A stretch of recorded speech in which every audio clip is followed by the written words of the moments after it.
Oh yeah. There's like 4 or 5. Wow, dude, there's like a herd. And back there's more. There's a herd of dolphins out here.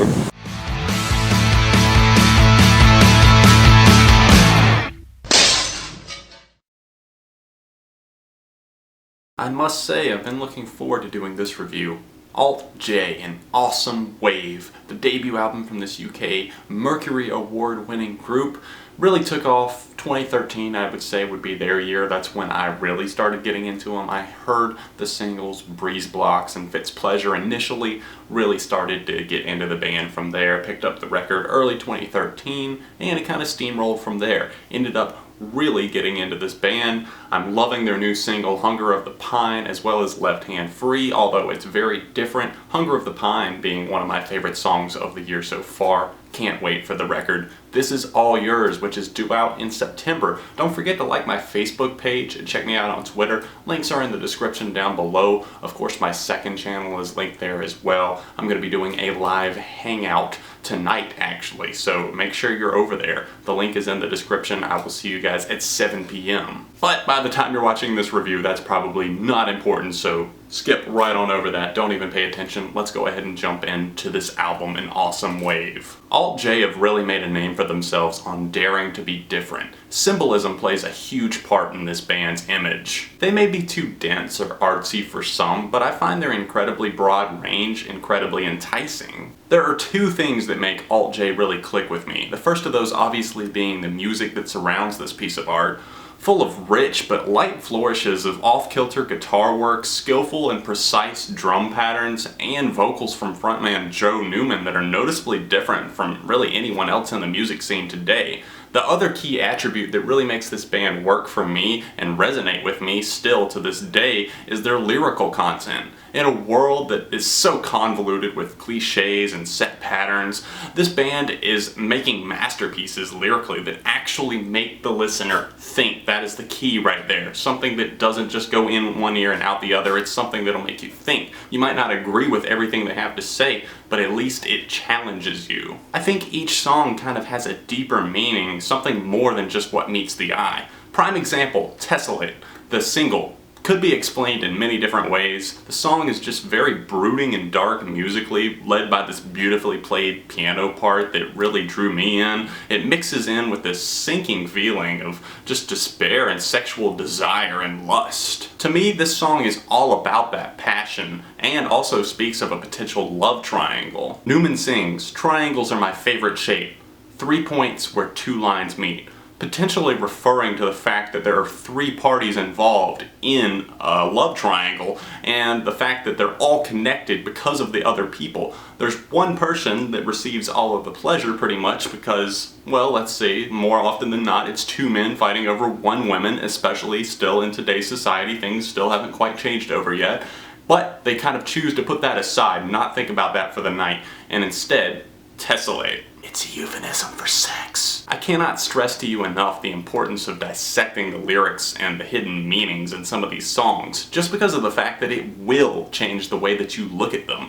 Not only because they are doused in sarcasm, lust, and even greed, I think it just gives you a better outlook on what the band was thinking when they actually wrote the stuff. I'm not saying that a casual listener can't just throw on Blood Flood or Fitspleasure and not enjoy them, since they most likely will, but they'll mainly be there for the music and the entertaining part there. And I can't say that I necessarily blame them. If you do want to go that route, that's your choice, but there's so much more that you might be missing. I was hooked on this record's unique sonic style immediately after hearing the opening track, properly titled Intro. You might be thinking, John, there's so many songs called Intro, how could this one be any different? It's probably just some little instrumental that kind of intertwines and introduces the record. No, you're absolutely wrong. Seriously, go listen for yourself. This song is absolutely beautiful. It's impossible for me to not love this track. The way it presents itself to us is just so damn captivating. It introduces this broad spectrum of instrumentation and unique and skillful playing. The brief vocal part that we get on the track kind of takes a stab at festival attenders, concert goers, before launching back into this guitar and synth-driven angst rage that truly makes this one of the best songs on the album.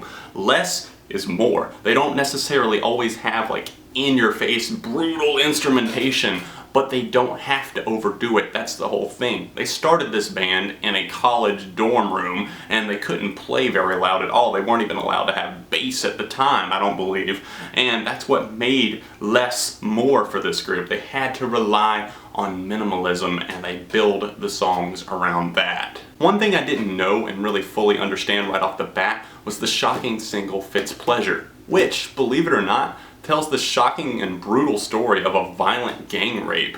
The story's character, Tra-La-La, which is why it's sung as such in Fitspleasure, is lifted from the book Last Exit to Brooklyn. As much as I love the driving bass line, the eerie effects, and the vocals that make this song so memorable, I can't praise the lyrics on this one. At what point do they condemn these actions? The rape?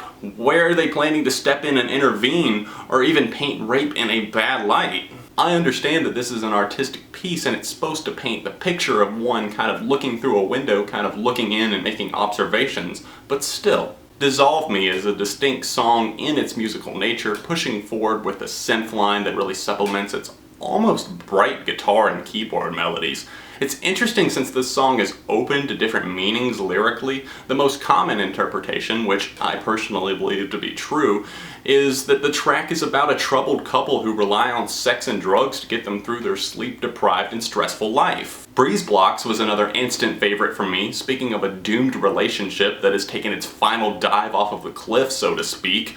Its pummeling bass line just really dominates this track, and really the whole spirit of the song. It's probably my favorite aspect of the track. Its lyrics might not make sense to you right off the bat. They might sound a little bit ridiculous and outlandish, in fact. There are some more straightforward style tracks on the record telling of relationship struggles and personal dilemmas on cuts like Matilda and Something Good. Matilda in particular has one of the more vibrant choruses that tends to come to mind when I think of An Awesome Wave. The light strums of the guitar sound so delicately crafted and develop into something quite intricate as it intertwines with a distant piano melody during the chorus of this song. Something Good is one of my least favorite tracks alongside the interludes, guitar, and piano. Not to really downplay these tracks necessarily, it's just that I feel like they lack a certain edge that the rest of the album had. There are some more tingly moments scattered throughout, sending chills up and down my spine as I listen, kind of sending me into a different realm. MS in particular satisfies in this regard, striking me as one of the more elegant and chilling pieces on the LP. There's a decent amount of gospel-style vocal patterns that trickle their way in throughout this record, sending a message of really cynicism to the listener, as this normally calming aspect found in music is used almost intentionally to contrast the dark lyrical themes. I'm not saying that this was necessarily the band's intention, but it's how I interpret it, and I think it's a very nice touch, almost ingenious. The final track I wanted to mention was Tarot, which includes the hidden bonus track, Handmade, which appears on their debut EP. Tarot is by far one of the more intriguing cuts that the band has released to date, making use of not only their standard instruments such as the guitars and the string sections that you'll find in the background of a lot of these tracks, but a galloping cello and violin that adds so much texture to this track, which is technically the proper closer for An Awesome Wave. I can't say that there are many records like this one out there. It's always nice to have a breath of fresh air in a music scene that is more often than not simply passable and nothing more. This album offers up more than the status quo, and even on its weaker tracks it still comes off more intelligent and pleasant than, say, what the current market is offering us. If you like experimental music, unique vocals, and lyrics that will actually challenge your mind, then this record is something that you must hear. Check out Alt J, this is a perfect score for me. Have you guys heard An Awesome Wave? You've had a while, I know it's been almost 2 years since this one came out, but still, I understand not every record gets heard, so if you'd like to stream it, link down below. Live hangouts every other Monday on my second channel, Beyond ARTV, which you can get to by clicking here, or you can see my last review by clicking right here. Check out my Facebook, Twitter, everything is linked down below. I will see you guys very soon. Make sure you hit the like button on this video, subscribe to the channel for future reviews, and I will see you very soon right here on ARTV, Beyond the Reviews.